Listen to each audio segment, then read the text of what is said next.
여러분들 그동안 505 영성이라는 제목을 가지고 하나님의 나라에 대한 복음을 같이 나누었습니다.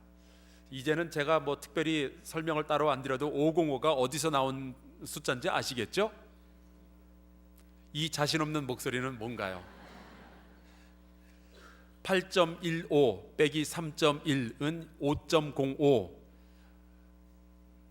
독립이 선포된 것이 3.1절이었고 광복이 온 것은 8월 15일 장장 26년이 지난 이후였습니다.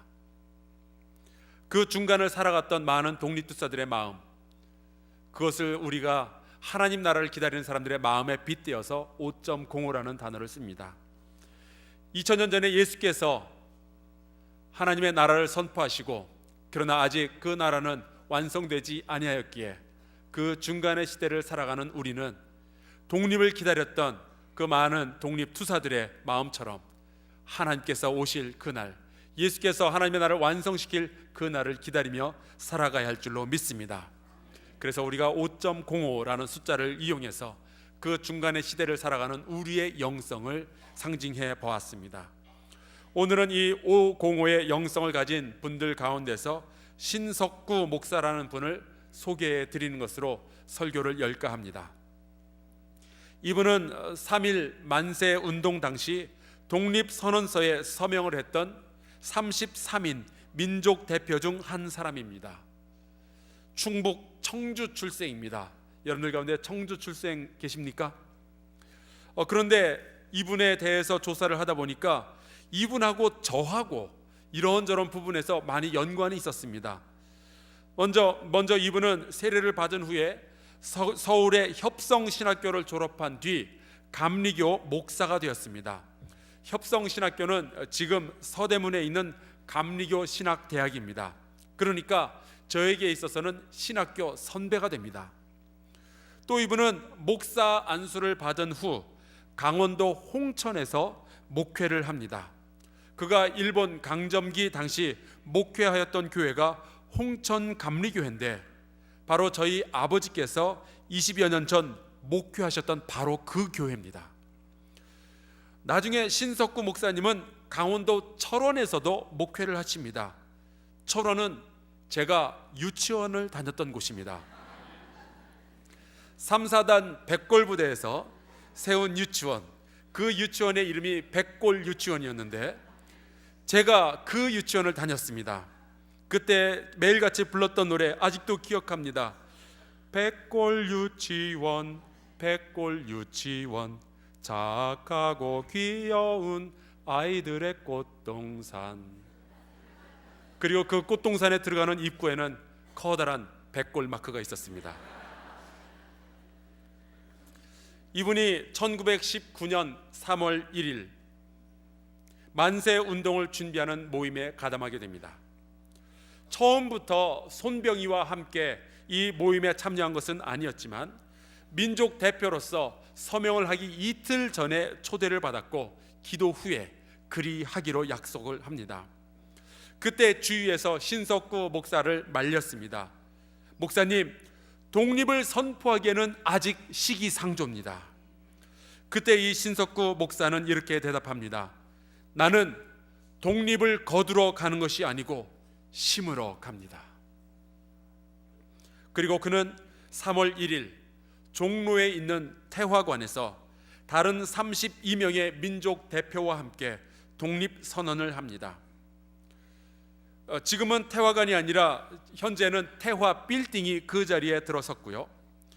예전에는 이 태화관이 헌종의 후궁이었던 순화궁 김씨가 살았다고 해서 순화궁이라고 부르기도 했습니다. 아이러니컬하게도 이 태화관의 실제 소유주는 여러분 잘 아시는 매국노 이완용이었습니다. 그런데 사람들이 매국노니 뭐니 하면서 자꾸 돌 던지고 그러니까 다른 데로 이사를 나가버렸고 여기를 그동안 그 서울시에 유명했던 요리집 명월관이 전세를 내어서 기생집 장사를 했습니다. 거기에 천도교의 교주 손병희가 단골 손님이었습니다. 이게 도대체 뭘 의미하는 걸까요? 기생집의 단골 손님. 그런데 기록에 의하면 3월 1일 갑자기 이 명월관의 기생들이, 목사와 장로들이 이 기생집으로 몰려 들어오는 것을 봅니다. 16명이나 왔는데 이 기생들이 깜짝 놀랐습니다. 손님들이 오신 줄 알고. 거기에 중도 2명이 합세합니다. 그 2명의 중 가운데 한 명이 여러분들 잘 아시는 한용운입니다. 그때 이 기생들이 말세인 줄 알았다고 합니다. 말세죠. 기생집에 목사들과 장로들과 중들이 모였으니. 그런데 거기에 모여서 이 민족 대표 33인이 독립선언을 합니다. 재밌지 않아요? 민족의 배반자 이완용의 소유지였던 그 집에서 독립선언이 이루어졌습니다. 3.1 만세 운동 후 감리교회 여선교회에서 이 건물을 사서 태화 여자관을 설립했고, 지금은 이게 태화 복지관으로서 사용되고 있습니다. 예상했던 것처럼 3.1 만세 운동 후에 신석구 목사는 체포됩니다. 그리고 서대문 형무소로 가서 신문을 받게 되었습니다. 지금 보시는 이 그림은 신석구 목사의 정치범 카드입니다. 국사편찬위원회에서 낸 한민족 독립운동사 자료집에는 신석구 목사의 신문 조서가 아직까지도 기록이 되어 있습니다. 일본말로 되어 있지만 그것이 한국말로 번역이 되어 있는데 그 일부분을 제가 여러분께 공개하도록 하겠습니다. 검사, 피고는 조선 독립이 될 줄로 생각하는가? 신석구 목사, 그렇다. 될 줄로 생각한다. 검사, 장래에도 또 독립운동을 할 것인가? 신석구 목사, 그렇다. 나는 한일 합방에도 반대하였으니 독립이 될 때까지는 할 생각이다. 검사, 피고는 조선이 이미 독립되었다고 생각하는가? 신석구 목사, 완전히 독립되었다는 것은 아니나 우리가 독립선언을 함으로써 독립이 될 것이라고 생각하고 선언을 한 것이다. 딱 505 영성입니다. 1940년 5월 조선예수교회 서회가 창립 50주년을 맞아 희년 기념 설교집을 간행했는데 여기에 신석구 목사님의 설교 한 편이 들어가 있습니다. 그 제목이 희생과 봉사입니다. 이 설교에서 신석구 목사님은 자기 평생의 목회의 철학을 그대로 이 설교에 담아 놓습니다. 그것은 바로 하나님의 나라를 이 어두움의 땅, 이 대한민국, 압제의 땅 대한민국에 하나님의 나라를 건설해야 되겠다는 것이었습니다. 그 설교의 일부를 제가 읽어드리겠습니다. 세상 풍속으로 말하면 제자가 선생을, 종이 주인을 섬기는 것이 원칙입니다. 그러나 주님께서는 선생도 되시고 주인도 되셔서 섬기는 일을 하심으로 천국의 법칙을 세우신지라. 옛날과 지금을 막론하고 주님의 참 제자된 이들은 다 이 마음을 품었기에 만물의 때같이 됨을 감수하고 봉사의 생활을 함으로써 천국의 사업을 이 세상에 확장하게 된 것이오니, 만일 한 가정을 천국화하려면 한 가정을 섬기는 자가 되어야 할 것이요, 한 사회를 천국화하려면 한 사회를 봉사하는 자가 되어야 할 것인 줄 아나이다. 오늘 우리가 함께 읽은 골로새서 4장의 말씀에는 2000년 전에도 신석구 목사와 같은 생각을 가지고 같은 삶을 살았던 사람들의 이름들이 나옵니다. 아리스다고, 바나바의 조카 마가, 유스도라 하는 예수, 에바브라, 의사 누가, 데마, num바, 아키포.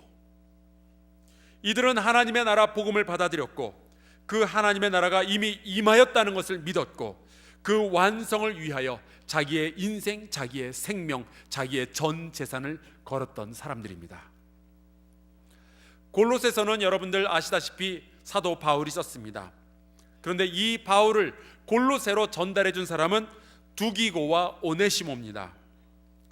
바울은 원래 예수님을 반박하던 사람이었죠. 그러다가 자기가 핍박했던 그 예수가 바로 구약성경에서 예언하였던 그토록 유대 민족들이 기다렸던 메시아라는 것을 깨닫게 된 다음부터 하나님 나라의 복음에 대해서 전하기 시작했습니다. 사도행전 20장 25절에 사도 바울이 로마로 가기 전에 자기의 동료에게 했던 말이 기록되어 있습니다. 보라, 내가 여러분 중에 왕래하며 하나님의 나라를 전파하였으나 이제는 여러분이 다 내 얼굴을 다시 보지 못할 줄 아노라. 바울은 이제 자기가 로마로 가서 거기에서 복음을 전하면 다시는 살아서 돌아오지 못할 것이라는 것을 예상하고 있었습니다. 하지만 그가 깨달았던 하나님의 나라, 예수가 선포했던 그 하나님의 나라는 자기의 생명보다 소중하였던 것이기에 그래서 자기는 로마로 가려 한다는 것이죠. 로마에 가서도 사도 바울은 그 하나님 나라에 대해서 설명하기를 쉬지 않았습니다. 사도행전 28장 23절에 이런 말씀이 있습니다. 로마 사람들이 날짜를 정하고 그가 유숙하는 집에 많이 오니 바울이 아침부터 저녁까지 강론하여 하나님의 나라를 증언하고 모세의 율법과 선지자의 말을 가지고 예수에 대하여 권하더라. 그리고 사도행전 마지막 장 마지막 절은 이렇게 끝을 맺습니다. 바울이 하나님의 나라를 전파하며 주 예수 그리스도에 관한 모든 것을 담대하게 거침없이 가르치더라. 여러분, 그리스도를 영접하고 하나님 나라의 복음을 받아들인 사람들, 하나님 나라가 이미 시작되었다는 것을 믿은 사람들은 벌써 생각 자체가 다 달라지기 시작했어요. 남자와 여자에 대한 생각부터 벌써 달라졌습니다.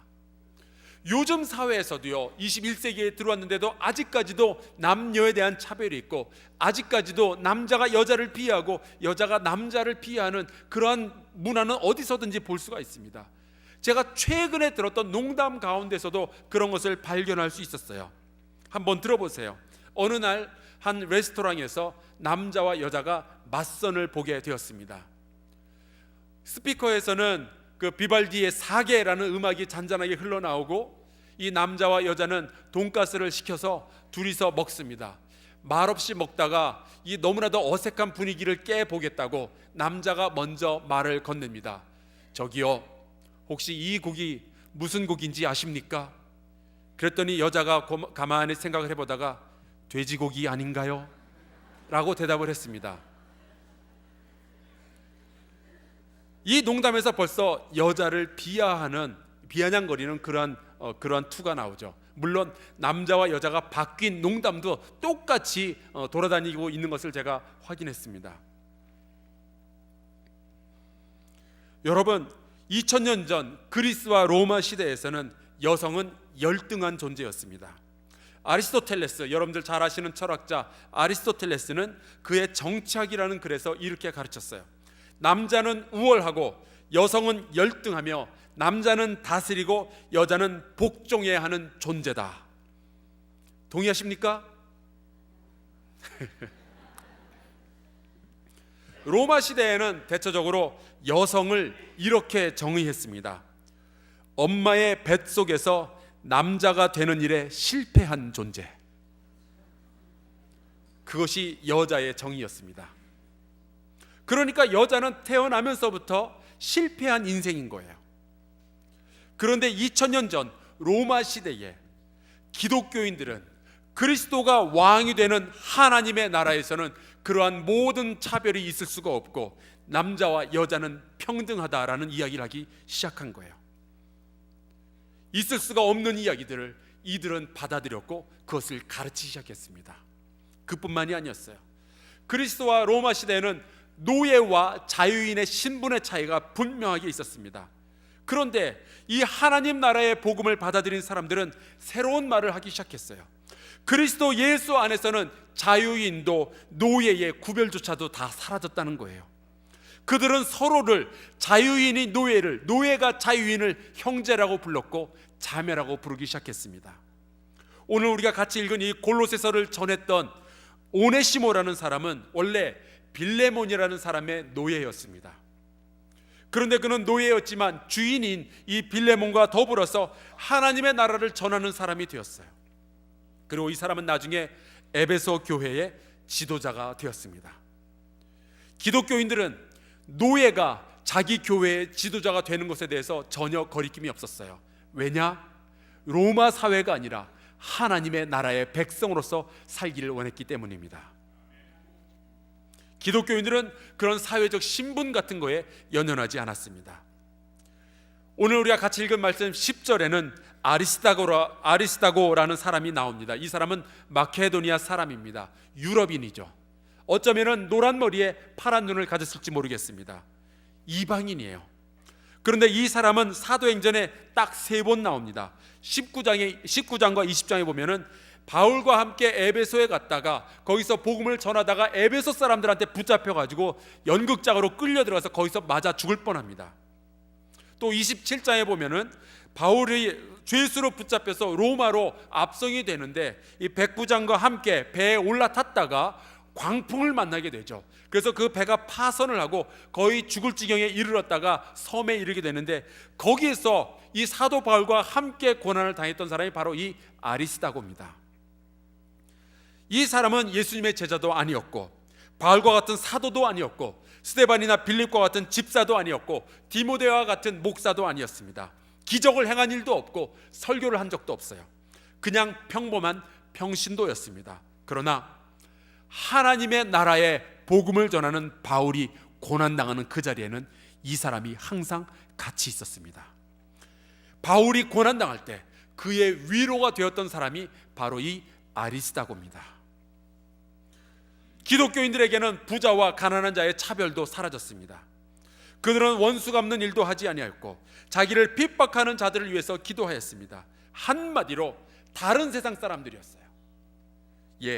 그들은 로마 사람들이 아니라 하나님 나라의 백성들이었습니다. 오늘 읽을 말씀에는 바나바의 조카 마가라는 사람이 나옵니다. 한때 마가는 바울과 사이가 좀 틀어져서 좀 소원한 관계를 유지했었지만 결국 바울과 마가는 화해하고 함께 하나님의 나라를 건설하기 위해서 일하게 됩니다. 그런데 이 마가는 부자였어요. 얼마나 부자였는가 하니 그 집에 다락방이 하나 있었는데 거기에는 120명이 모여서 함께 기도할 수 있을 정도였습니다. 혹시 여러분들의 집 가운데 120명이 모여서 함께 기도할 수 있는 그런 공간을 가지신 분이 계십니까? 없을 거예요. 마가는 2000년 전에 그 정도 큰 집을 가지고 있었던 사람입니다. 게다가 이 사람은 베드로의 통역관으로서 일하고 있었습니다. 베드로는 히브리어 혹은 아람어를 말했을 때 이 마가는 그것을 헬라어로 즉시해서 통역할 수 있는 사람이었습니다. 그러니까 교육을 잘 받았던 사람이죠. 부자였고 교육을 잘 받았으니까 평생을 편안하게 살 수 있었겠지만 이 마가는 하나님 나라의 일을 하는 것을 선택합니다. 그리고 후대에 이 사람이 책을 한 권 남기는데 그것이 바로 마가복음입니다.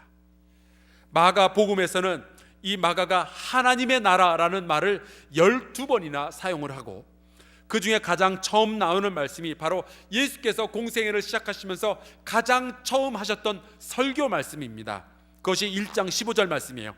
때가 찼고 하나님의 나라가 가까이 왔으니 회개하고 복음을 믿으라 하시더라. 그리고 보면은 11절에 유스도라 하는 예수가 나옵니다. 이분이 여러분들 생각하는 그 예수는 아닙니다. 예수라는 이름은 2000년 전에 이스라엘에서는 워낙에 흔한 이름이었습니다. 우리나라 그 드라마를 보면은 여자 주인공 이름의 3분의 1이 수진이에요. 그렇게 워낙에 흔한 이름이 예수였습니다. 흔하단 말은 그 의미가 참 좋다는 이야기죠. 구원이라는 뜻을 가지고 있었습니다. 그런데 이 사람의 이름 유스도라 하는 예수는 성경에 딱 한 번 나옵니다. 그 말은 이 사람이 주인공이 아니었다는 이야기예요. 역사의 주인공이 아니라 조연 내지는 엑스트라였죠. 많은 사람의 눈에 띄지 않는 조용한 사람이었습니다. 하지만 이 사람은 조용한 가운데에서도 하나님의 나라를 위해서 일하는 사람이었습니다.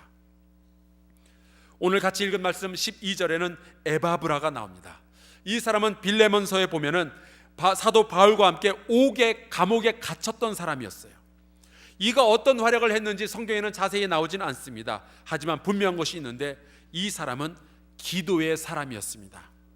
모든 성도들이 하나님의 모든 뜻 가운데에서 완전하고 확신 있게 서기를 구하기 위해서 애쓰며 기도했던 사람이라고 바울이 기록하고 있어요.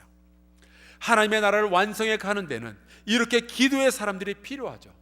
거기에 사도 바울은 사랑하는 의사 누가와 데마가 함께 일하고 있었습니다. 그리고 이와 함께 일했던 사람들 중에 여자가 있었는데 눈바라는 여자였어요. 그리고 바울은 이러한 모든 동역자들을 하나님의 나라를 위하여 함께 역사하는 자들이라고 불렀습니다. 마지막으로 바울은 이 편지를 라우디게아인의 교회에서도 읽도록 하라는 당부와 함께 아키뽀라는 사람에 대해서 언급을 합니다. 사도 바울은 이 빌레몬서 1장 2절에 우리 주 안에서 받은 우리와 함께 된 아키뽀라고, 우리와 함께 병사된 아키뽀라고 부릅니다.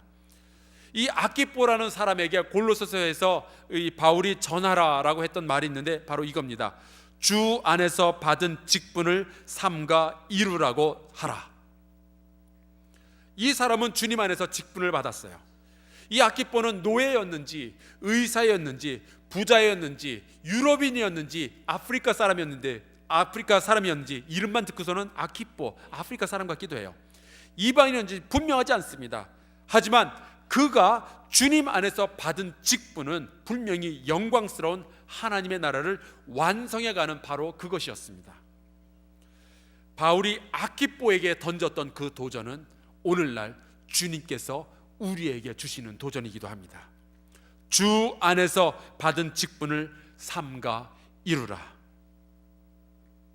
우리가 어떠한 삶의 상황에 있든지 우리는 예수께서 시작하셨던 그 하나님의 나라를 이루기 위한 직분을 받은 사람들입니다.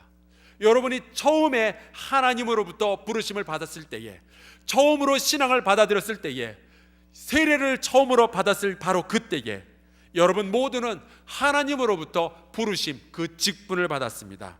그리고 그 직분은 하나님의 나라의 완성을 위해서 일하는 것입니다. 이 일에는 가난과 부여와 지식의 많고 적음과 남자와 여자 혹은 외향적이거나 내성적인 성격, 그 모든 것들이 상관이 없습니다. 우리는 주님의 맞음으로 나음을 입었던 사람들이고 우리는 주님의 죽음으로 구원을 얻은 사람들입니다. 당연히 예수 그리스도께서 꿈꾸셨던 그 하나님 나라에 대한 꿈을 이어가야 하는 사람들인 거죠. 우리 하루하루의 삶의 영역에서 그 하나님의 나라를 이루어 가야만 하는 사람들이 바로 여러분과 저예요. 19세기 조선 말기에 그렇게 하나님의 나라를 위해서 일했던 평신도 여성이 있었습니다. 그 이름이 박에스더 감리교회 교인입니다. 이 사람의 사랑 이야기를 하나 들려드리고 설교를 마치겠습니다. 이분의 본명은 김점동입니다.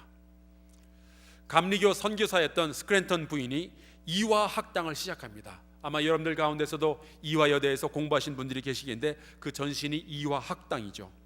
그런데 처음에는 학생들이 많이 모이진 않았습니다. 4명, 5명, 7명. 그 이화 학당에 김점동이 입학을 하고 그 이듬해 하나님을 개인적으로 만나는 체험을 합니다. 그리고 자기의 삶을 하나님의 나라를 위해서 일하기로 결단합니다. 선교사에게 세례를 받고 당시의 습관대로 세례명을 받았는데 에스더라는 이름을 받습니다. 그래서 이름을 김점동에서 김에스더로 바꿉니다. 제 개인적인 생각이지만 참 잘한 것 같습니다. 1890년 이화 학당을 졸업했는데 에스더는 영어를 참 잘했어요. 그래서 또 다른 감리교 여성 의료 선교사였던 닥터 로제타 셔우드가 운영하고 있던 보구 여관에서 통역 일을 맡게 됩니다. 보구 여관이라니까 목사님 그게 무슨 여관입니까? 아니에요. 여관이 아니라 우리나라 최초의 여성 전문 병원의 이름이 보구 여관입니다. 우리 감리교회에서 시작했고 운영했습니다. 여기에서 이 김에스더는 로제타 선교사가 얹청이를 데려다가 그것을 수술해서 얹청이를 치료하는 것을 보고 나도 의사가 되어야 되겠다라고 생각을 합니다. 그리고 얼마 있지 않아서 미국에 있었던 로제타 셔우드 선교사의 약혼자가 윌리엄 홀이라는 남자가 있었는데 이분도 조선 땅으로 들어옵니다. 그리고 둘 다 의사였는데 둘은 이 조선 땅에서 하나님의 나라, 이 흑암의 땅에서 하나님의 나라를 건설하자고 함께 일을 하기 시작합니다. 그리고 여기에서 이 두 사람은 결혼식을 올리게 되는데 그들의 결혼식이 이 조선 땅에서 일어났던 최초의 서양식 결혼이었습니다. 그리고 둘은 평양으로 개척을 떠나게 되는데 그때 이 로제타 셔우드는 에스더에게 함께 평양에 가겠느냐고 물어봅니다. 그때 이 김 에스더는 이렇게 말합니다. 하나님이 길을 열어주시는 데는 어느 곳이라도 가겠습니다. 비록 사람들이 나를 죽인다고 할지라도 하나님의 뜻을 전하는 일에 내 목숨을 내어 놓겠습니다 라는 대답을 합니다. 그때 에스더의 나이 16살이었어요. 그런데 에스더의 부모는 에스더가 16살이면 이미 노처녀인데 그것이 안쓰러워서 결혼을 시키려고 합니다. 에스더는 기왕이면 신앙인과 결혼하겠다는 결심을 하게 되고 마침 윌리엄 선교사의 조수로 일하고 있었던 박유산이라는 자기보다 8살 많은 남자를 만나고 그와 결혼을 하기로 합니다.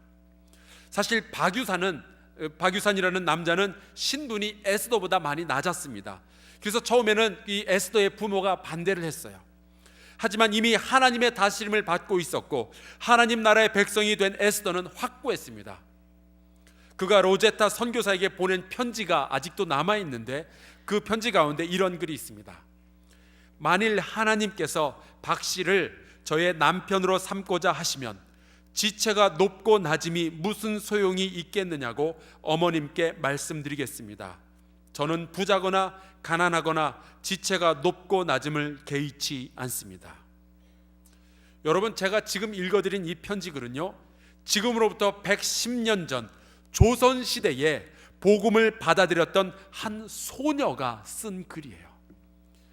21세기 요즘 세상에도 결혼만 한다 그러면은 저 집이 재산이 있느냐 없느냐, 교육은 얼마나 받았느냐, 그 집은 어느 정도 직업을 가지고 있느냐, 그거를 아직까지도 따지느라 결혼이 무너지는 경우가 얼마나 많이 있는데 110년 전 조선시대에 복음을 받아들인 소녀의 입에서 이러한 말이 나옵니다. 하나님 나라를 받아들이고 사는 사람들이 얼마나 시대에 앞서가는지 여러분들 보이십니까? 그리고 박유산과 김에스더는 결혼식을 올립니다. 감사하게도 두 사람의 결혼 사진이 아직 남아 있습니다. 김에스더의 얼굴이 보입니까? 아직 애입니다. 애, 16살. 귀엽죠? 솔직히 말씀드리면 우리 박유산의 그 남편의 얼굴을 보십시오. 잘생겼어요. 8살 연상이었죠. 그리고 이 두 사람의 결혼식이 조선인으로서 최초의 서양식 결혼이라는 기록도 남기게 되었습니다.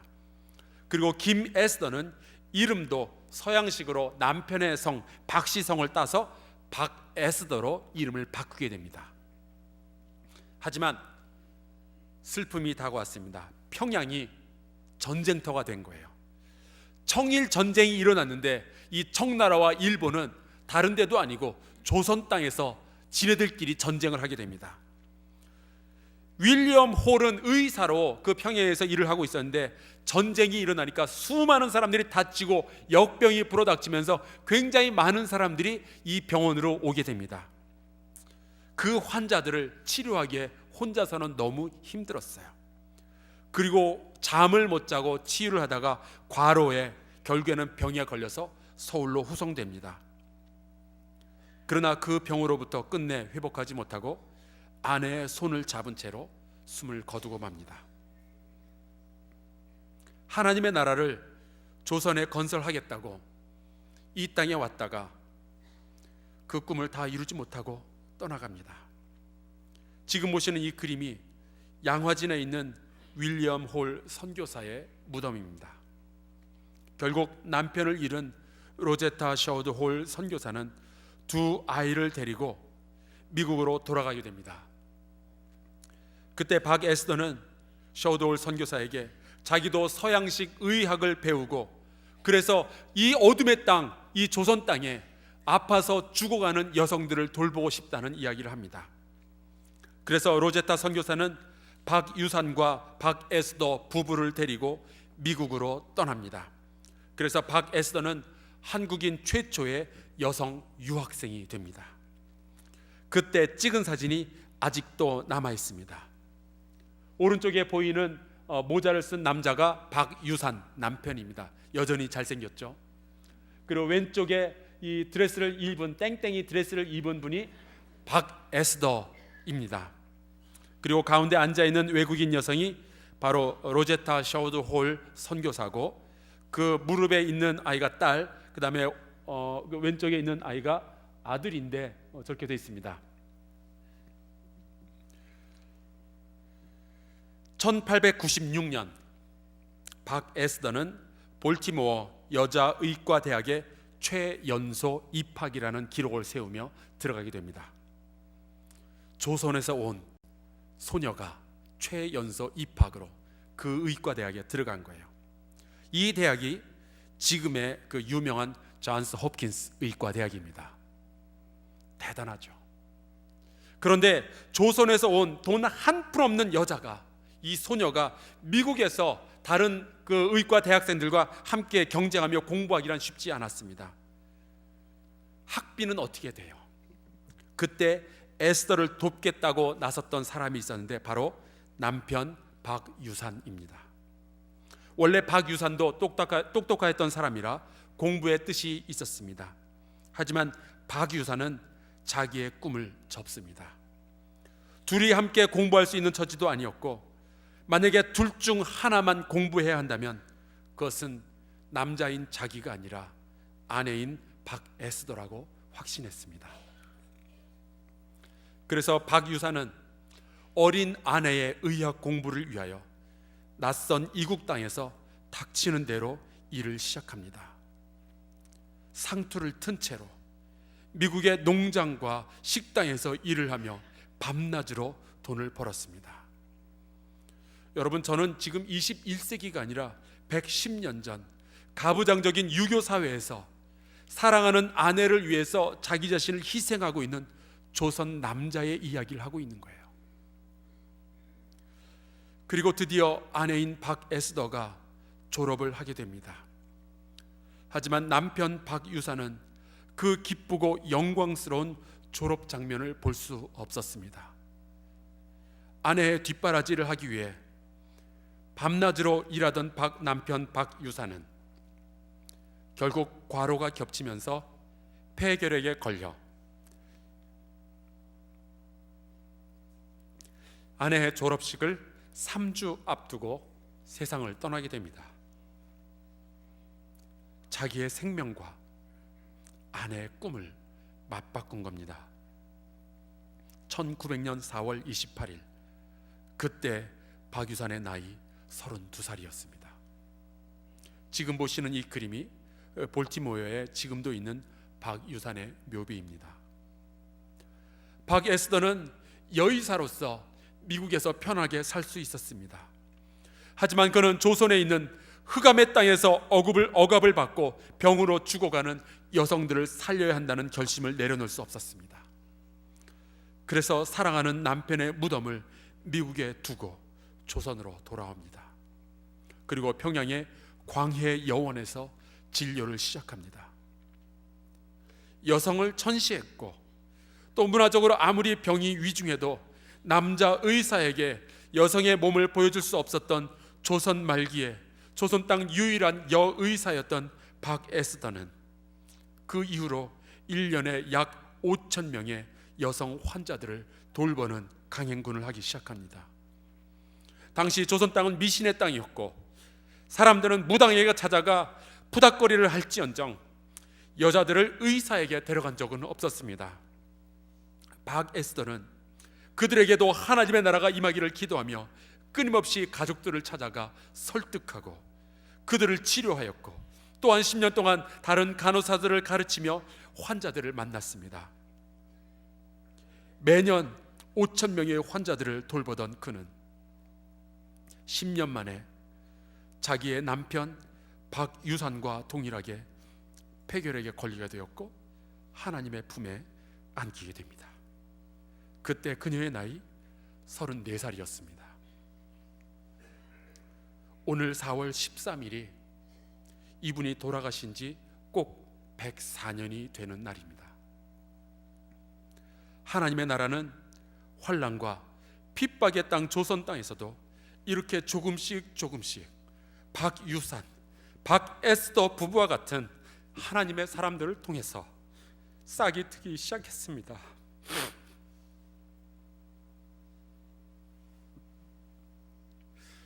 박에스더의 천사와 같은 삶에 감동을 받았던 사람이 있었어요. 그 사람이 바로 로제타 셔드홀 선교사의 아들이었습니다. 이 사람은 장차 자기가 좋아했던 박유산, 박에스더 부부를 빼앗아 갔던 이 결핵 전문가 의사가 되어서 조선을 돕겠다는 결심을 하게 됩니다. 그리고 1928년 그의 결심대로 의사가 되어서 해주에 한국 최초의 요양소 및 결핵 전문 교육기관을 설립하고 1932년 결핵 퇴치를 위해서 크리스마스 실이라는 것을 최초로 도입합니다. 겨자씨처럼 작지만 이 세상의 문화를 거부하고 하나님의 다스림을 자기의 삶에 그대로 옮겼던 사람들에 의해서 2000년 전 이스라엘에서 예수 그리스도에 의해서 시작되었던 하나님의 나라는 이렇게 어둠의 땅 조선까지 확장된 것입니다. 저는 오늘 예수께서 시작하셨고 바울과 그의 동역자들이 이어갔으며 박에스더와 박유산과 신석구를 통해서 확장되어졌던 하나님 나라를 위한 일에 여러분들을 초대합니다. 아키뽀에게 주어졌던 바울의 도전을 여러분에게도 전합니다. 저와 여러분이 하나님의 백성으로서 그리스도 안에서 우리 모두에게 주어진 그 직분, 영광스러운 하나님의 나라를 이루어가는 그 직분을 감당할 수 있기를 간절히 소원합니다. 우리 안에서 또다시 바울이 나오고 우리 안에서 또다시 오네시모와 아리스다고와 마가와 유스도와 아키뽀와 박에스더와 박유산과 신석구가 나오기를 원합니다. 언젠가 다시 예수께서 이 땅에 임하시게 될 테인데 지금보다 더 완성되어져 있는 하나님의 나라, 우리가 이 세상에 태어났을 때보다 더 넓어진 하나님의 나라를 보여드리며 잘하였도다 착하고 충성된 종아라는 칭찬을 우리 모두가 들을 수 있기를 바랍니다. 지금 이 시간 우리가 함께 찬송가를 부르며 주님 앞에서 결단하는 시간을 가지기 원합니다. 주께서 우리에게 말씀하십니다. 너의 직분을 이루라. 우리 두 손을 가슴에 함께 대고 결단하며 이 찬양을 주님께 고백으로 올려드리길 원합니다. 자기의 인생을 주님의 명령에 바쳤던 우리의 신앙의 선배들, 그들이 이루려 했던 그 일을 이제 우리가 한 발자국 한 발자국 함께 걸어나가며 이루기 원합니다. 우리 함께 이 찬양 주님 앞에 올려드리며 고백합시다.